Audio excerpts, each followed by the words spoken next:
This is the Hidden Killers podcast with Tony Brueski, featuring retired FBI Special Agent Jennifer Coffindaffer. The trial of Chad Daybell continuing on, and it has been an interesting couple of weeks thus far.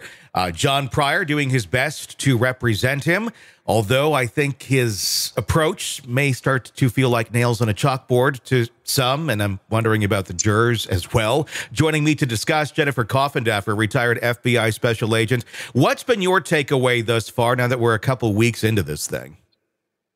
Well, I think, one of the things that's really coming out really clear is Tammy Daybell's naivety.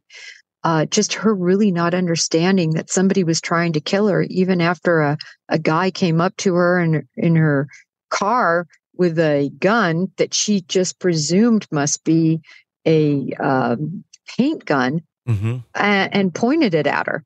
It's so interesting, too, the fact that she was sick.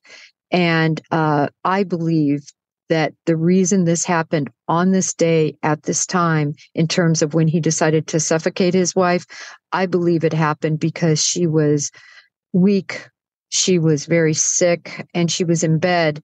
And I don't mean the kind of sick that kills you. I mean the kind of sick like a really bad cold where you don't want to move. Yeah. And it gave the perfect environment for him to really take advantage of her and snuff out her life. It just made me feel for Tammy Daybell. Sure. That was my takeaway. And that's the thing. There's so much talk about, she was, like perpetually ill.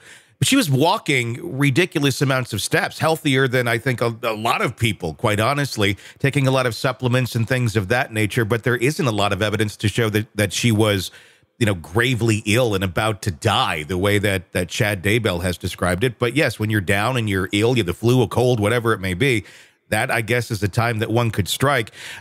Do you think they're going to try and pin this into Alex Cox being the one that mysteriously goes into his house and kills his wife and Chad's just none the wiser? I mean, I'm not quite understanding where the defense of Chad is going on this with John Pryor. Well, I think they've been able and will continue to be able to pin the actual murders on Alex Cox because he did those. He was the hands-on guy, but not this one.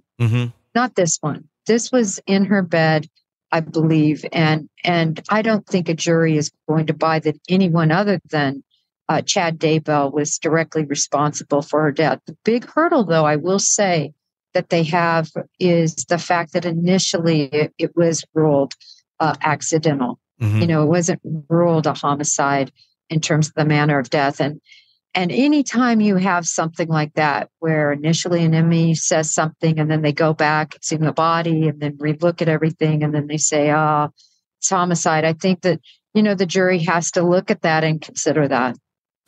Another interesting thing on this, and the Tammy Daybell, that seems much easier to connect Chad to. Obviously, the kids, JJ and Tylee, on his property in the backyard.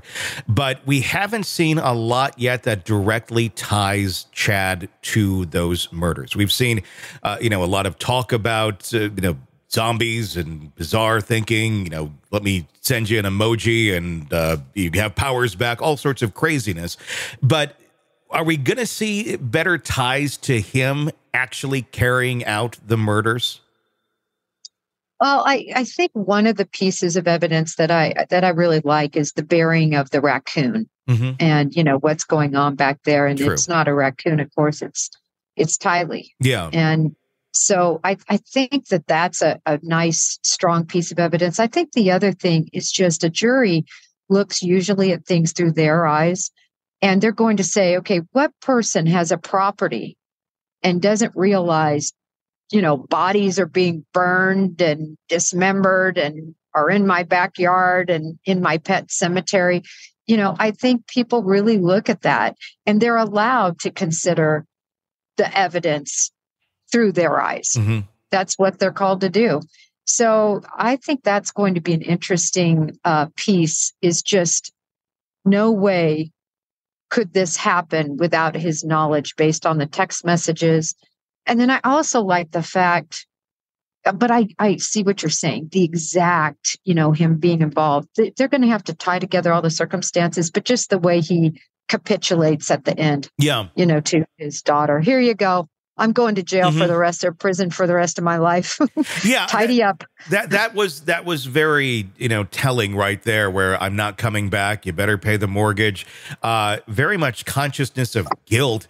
Sick of the ads? We are too. Start listening with no commercials now and get access to all of our episodes in advance of everyone else. Become a True Crime Today Premium Plus subscriber on Apple Podcasts. Search True Crime Today Premium Plus on Apple Podcasts or go to our podcast page and sign up now. True Crime Today Premium Plus. Sign up now.